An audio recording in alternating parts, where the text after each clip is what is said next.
Hey everyone, welcome back to the table. And what is today's topic? Luck versus strategy. You have luck, and you have it where sometimes it works out really well for you, sometimes it works poorly for you. It isn't always in the moment you want it. Nope. And there's a lot of ritual that's around it. In strategy, you use that to maybe combat luck. But I don't know. That's part of what we're going to talk about. So let's start with what we normally do, which is defining what we mean by luck and what we mean by strategy. So let's start with luck first. Go for it. So luck is the influence of random choice on outcomes independent of a player's decision or skill. We'll go into examples when we talk about these. But it's your really big risk, really big reward potentials. Exactly. So on the flip side, we got strategy. The deliberate use of planning, decision-making, and system knowledge to influence outcomes in your favor. Now we need the 5-year-old definition, aka the barbarian definition. Smart plan you think gonna work. That is the barbarian definition. If we're talking about core points of luck, we're going to say you can plan all you want, but the dice sometimes can decide your fate, despite Sarah Connor's declaration that there's no fate but what you make. In this particular case, if you've ever played a game with dice, you know that's BS. Yeah. And you could get a nat 1, you could get a nat 20 that completely overrides your plan. Now, it doesn't mean you can't tell a bad story because of the dice. I think the best games are when you do have something unexpected happen and you have to do that improv, and that's what makes it fun. And we have a whole video about that, nat 1 versus nat 20, but go check it out. If we're hinging success on a nat 1 versus nat 20 as an example, that plan could go to hell. Oh, very quickly. You're going to have DMs that are going to try to recognize what's happening, make it part of the story, make it enjoyable, and, just have fun. Make sure everybody, exactly. You don't want to have that, I rolled a 1 and it ruined everybody's day, or I rolled a 20 and it ruined my plan. Right. You got to make it make sense and everybody have fun. See, when we're talking about luck, it comes into wargaming more for me. Yes. I have seen it where one side has an overwhelming force and their luck with the dice is poor that day, and no matter what strategy they use, that luck was like, no. It doesn't matter. Whatever you did, the universe was like, no. It reminds me of the game when Drukari versus the Dirty Boys. Oh, yeah. AKA Team No Wipe. No wipe. When that one Space Marine, you were dropping a whole boat of guys into him. Yep. And he was just like, no, I'm good. Exactly. He was Agent Simmons. One man, all alone. Oh, it was unreasonably made sense. And I think that's part of the thing that could get really frustrating. I've played games where I've tripled up on stuff just to be able to kind of curb if things go poorly in the luck department, and it just seems like you have, like a 90% chance of success, but that 10% just gets you, and it's like, how, why? Mathematically, that should not be happening. Yes. And it's not like a 50-50 or a 30%. And we're talking like 90+% chance to do something, and it goes poorly. And then what do you do with your dice after that? Yeah, sometimes they go to dice jail. That's the polite way to put it. Sometimes they go to dice jail. This is the thing about luck. Evolving as a player is you have to be able to laugh it off. 100%. It doesn't mean it doesn't tick you off. You could bend steel bars because of it. You got to be an adult. It's hard, but yes, it's really hard. And I would say that is probably the hardest lesson, because once your brain gets into that tailspin, it is very hard to get out of it. That's fair. And if you're playing D&D, there's some natural breaks that can happen. But when you're playing a war game that's high intensity and it's 3 hours of sweaty dice rolling, and I think most people start a game and they say, I want to have fun in this game. My plan is to have fun. That's great. That's a great goal. That's a perfect plan to have. But it's up to you to maintain that fun when the dice hit the fan, right? Oh, yeah. Because it's going to go bad at some point in time, and then you get upset, and if you can't break out of a loop, that's all of a sudden when people start become rules lawyers, and all of a sudden it's like, how do I manipulate the rules to get to my advantage? How do I like make it as difficult for the other person, as not in a fun, creative way, but like I'm going to be a jerk about everything they're doing. And it can even evolve. And unfortunately, I've witnessed this in person happening to both me and the teammates, is people start manipulating the rules in a cheating kind of way.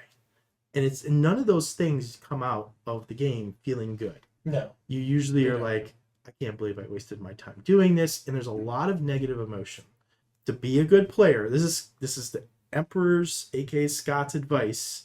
If you want to be a good player, figure out how to handle yourself when the dice do not work out for you. I think it's just keeping what's important in perspective. And figuring out some way to get you out of that spiral. Exactly. And it really comes down to your self perspective, right? Your self perspective is, my dice are not behaving the way I want, or I got a player that's not behaving the way I want, and my dice are not cooperating, or just I'm having a bad time in general. You have to take a breath and just say, what am I really here for? I'm here to have fun. I'm here to play games with people I'm not here normally to play games with. You can come up with any one of those things of why you need to have a good time, and then you focus on that. And if it's bad enough, what is the harm of walking away from that situation? That's what I was going to say. At what point do you just rip the Band-Aid and be like, cool, you win, I'm done? Sometimes Warhammer is better than crappy Warhammer. It's very true. Luck can definitely create some tension and excitement. I just got ranting and going on a soapbox about that. It can create some memorable moments from chaos. That is up to you as a person to be able to take advantage of that. Sometimes luck can outweigh strategy or skill and really help the player. So that has an advantage that way. Yeah, like the Barbarian with 3 intelligence that rolled a nat 20 and knows the schematics of the universe. Maybe. Yeah. If that's a thing the DM let's happen, then against strategy, like negative to strategy, in pro luck, is that sometimes over planning does kill the fun. Oh yes. Right? You can get to a point where analysis paralysis kicks in. You get locked up and you can't make a decision, which definitely makes it not fun. Part of my profession is doing project management, so planning's kind of in my blood to have a plan and how it works out. But even with what I do in my professional career, there is some level of like over planning that you can do where you do need to let a situation play out to know the next step. So I had something funny that popped up in my mind because I was thinking of like everybody has a plan until you get punched in the face, the Tyson quote. Yep. So my play on that is no plan survives contact with a nat 1. So yes, I think that's a pretty good one. I know that's not an exact quote, and that's a play on a different quote. And a couple other ones I got is, the dice don't care how smart you are. Nope, they don't. Which is kind of funny. And sometimes luck is the best storyteller. Yep. Sometimes you just gotta leave it up to the universe. Exactly. You want to talk about strategy? Yeah, let's talk about strategy. Okay. Part of the thing with strategy is that you get a reward for knowing the system, for having skills or knowledge about how certain things work. We talked about taking advantage of those situations, but part of it is knowing what the situations are and when to apply the things. I mean, that's really strategy, right? Yep. And where your skills as a player come in handy. I'm imagining giant rock to hit 2 birds. It's like knowing what skills to pick in a MMORPG to best synergize. Yeah. Or optimizing your group in that particular situation where you have people that are buffing you and people that are doing this, so your group can be as efficient as possible. You have somebody buffing, someone debuffing, and then you have your tank up there just soaking up damage. Because it's not just so much about what your character can do or your army can do or your whatever. It's what can the enemy do? Exactly. But that's harder in a TTRPG. It is. Because there's the whole point of, what does your character know? Right. Is that what you're thinking? Yes. Yeah. Exactly. I think there's a filter there. For sure. 100%. There's ways around that. And we were actually talking about that earlier today, of players taking that thought and saying, well, what does my character know? And asking if they want to know, would their character know that? They're unsure. Like a one-shot we did where I, myself, thought I solved the puzzle. But I'm like, hey, can I make an intelligence roll? Or can I make a roll to see if my person knows what I know? Like a escape room. Right? If you've been to an escape room, people on watching this, if you've been to an escape room, if you haven't been to one, then usually the way they work is you go and you got to find your way to escape the room. It's called like Yep, and you're not allowed to Kool-Aid Man. I got yelled at. yeah, you can't. But the point is that you're going through and doing it, and usually you can get 3 guesses and still not fail out of the escape room. And so if you get stuck, you can kind of hit the buzzer or whatever device And they get have a clue. and say, "Hey, can we get a clue?" And they help you. D&D should work the same way, where your players, it's like, I need a clue because I can't figure this out. I'm stuck in the moment. I'm stuck in whatever. Or you think it's a simple puzzle as a DM, turn the knob. Yeah. You guys spend 4 hours trying to figure out how to open a door. You having strategy of understanding how the things work and how to apply them in the situation, that's the part that's really key. Yes. Right? For any game that you're playing. Absolutely. I mean, just the simple, let's just go really basic knowledge of it. We'll use the example we just had. We need to do something that involves sneaking or being stealthy. Are we going to pick the paladin that's in full plate armor? Or are we going to pick the rogue? Smart choice.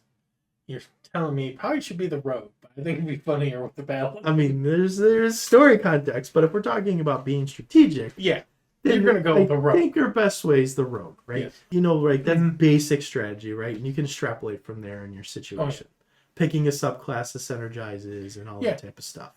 The other part is, and I think this is a check and where you're at with luck versus strategy, is if bad luck ruins everything, then your strategy likely isn't good enough. I'm using a lot of like wishy-washy words there because there's extremes, of course. There is. Right? You just talked about one having a advantage on a stealth check with a plus 21. You got double nat ones. Like, that's unavoidable. The universe but everything hates you. else was in a line to where it needed to be. Yep. If you set yourself up for success. Let's go over to a couple examples for strategy. Fighter is holding a choke point in a doorway. Right? So they're in the door. They're trying to hold the choke point. They're trying to prevent the enemies from swarming the party. So they're literally being a door at this point, right? Strategic point, 300ing it, whatever you want to call it, right?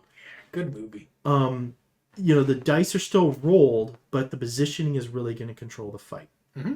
You know, could that fighter be taken down because something happened to them? Could whatever? 100%. Maybe, but at the very least, there's going to be a delay in timing that's going to happen that's going to prevent and accomplish the mission that fighter's trying to take, which is preventing the enemies from coming through the door. 100%. So the dice decides the hit, but the strategy decides the battlefield. Here's the second one. Wizard saves spell slots instead of blowing them early. Oh, yeah. That's a miracle. Okay, so I'm going to take a second here. You usually I feel like you get a spellcaster that is either, I'm going to save it because I'm going to like plan for my financial future, aka my spell slots for later use. Yeah. And then you got the ones that are like, if you ain't spending it, you ain't living or whatever, but, you know? Like, I can't take it to my grave. This is why I play Warlocks, because I can get them back in a short rest. Yeah. So they're planning out. They're saying, hey, maybe something's going to happen. I'm going to do a boss. I'm going to whatever. And I need to make sure that I have the ability to chuck that fireball at them and not have it or whatever the spell might be. There's other spells besides fireball. So long-term planning in this case, it's going to pay off. Yeah, they're going to be able to. They needed. They had the spell that they needed, or they had the spell slot they needed. Counter spell or shield. A few discussion points on middle ground. We like to talk about that a little bit. Yes, we do. Games that you play, whether it's a tabletop game or a war game or just a regular old board game, the best game situations are when you use both. You depend on some strategy to be able to get you to where you're in a position where you're better off, and then you depend on some level of luck. Remember playing backgammon with our grandmother? Oh, yeah. You needed both luck and strategy with that lady. Yeah, there's no way otherwise. She was pretty good. So part of it is if there's too much luck, you're going to create a lot of chaos in your thing. You have to build a managed chaos, whether that's internal chaos or external chaos. And then if there's too much strategy, maybe things are predictable, right? Maybe you are being predictable. Sometimes I'm playing a game and it's like all logic and reason tells me I need to do this thing, but I'm really just not feeling it in my jellies. I kind of need to throw a Hail Mary here. Throw the monkey wrench. And sometimes it works, it pays off, or it's way more fun. Out of those random throws, you do learn a lot of things. Because you're like, hey, let me just try that stupid thing. And you're like, okay, well, this is how I could do that better next time. So let's go with this DM checklist. Okay. When to favor luck versus strategy?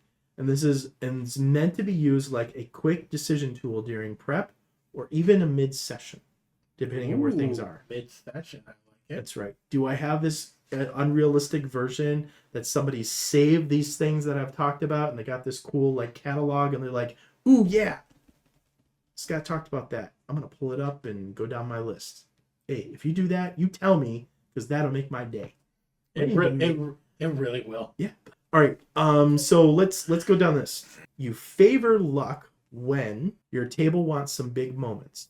So remember, nat 1 versus nat 20s. Maybe nat 1s create those moments. Maybe nat 20s also create those moments. Players might be laughing or reacting or living for the chaos that's happening. Other way is you're running a casual or story first kind of game. So narrative is really greater than the mechanics.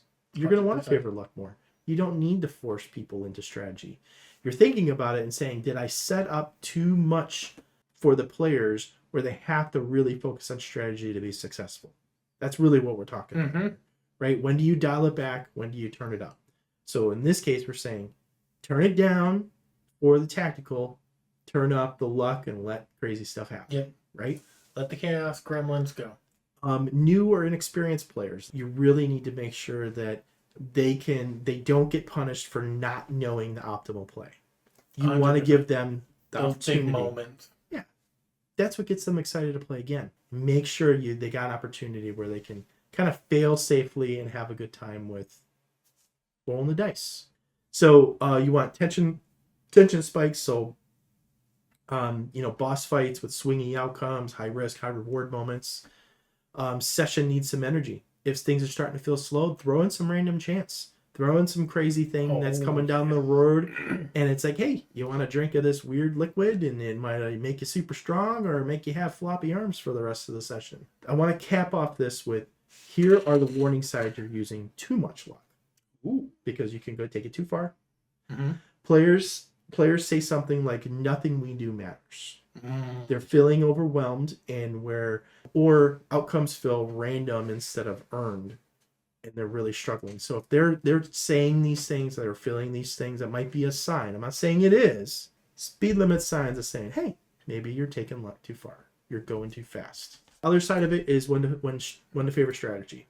I like it. Let's hear these. So players enjoy tactical play. I think that's the easy give me. They want to play and coordinate or optimize stuff, combat positioning, full grid, crazy, those ridiculous war gamers that want to optimize. Might be related to a couple.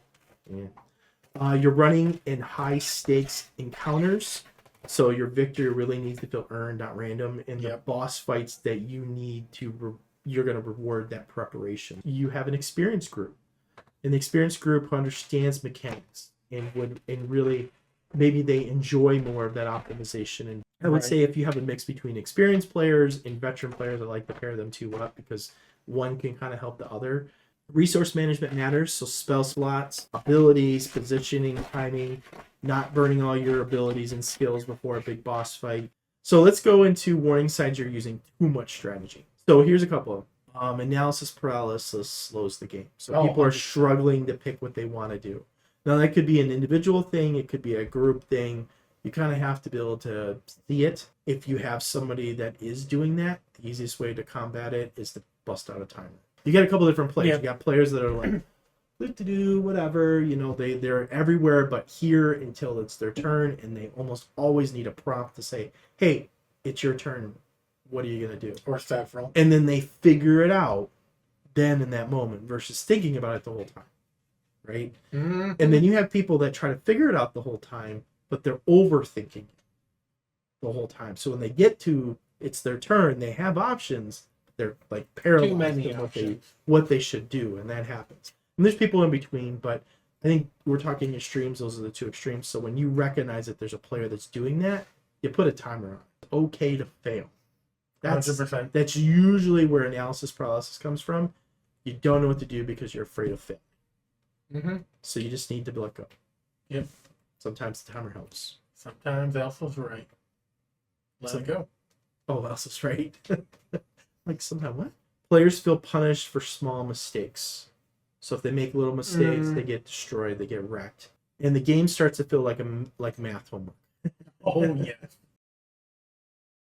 Okay, so we've talked about player luck Mhm. or having luck. We've talked about having strategy.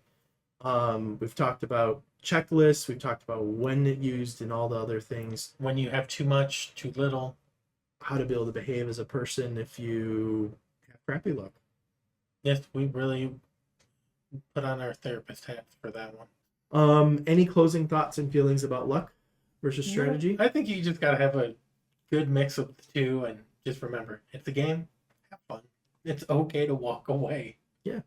You can have the best strategy in the world, but sometimes the dice are not going to cooperate. Yeah. If It anything, happens. yell at the universe. It didn't like you that day. Yeah. Maybe tomorrow it will. And if you got funny stories about how your luck went good or how your luck went bad or how strategy really came in clutch, share it. Yes. Make it happen. Be part of the Legion. The Emperor's Legion. Why? Because we're counting on you. So Yes. don't fail. Please don't. I want to eat this month. Like, subscribe, do all the things down below. Unless you got anything else, Nope. then I think we're gonna check you all out until next time when we. See you at the table. That's right.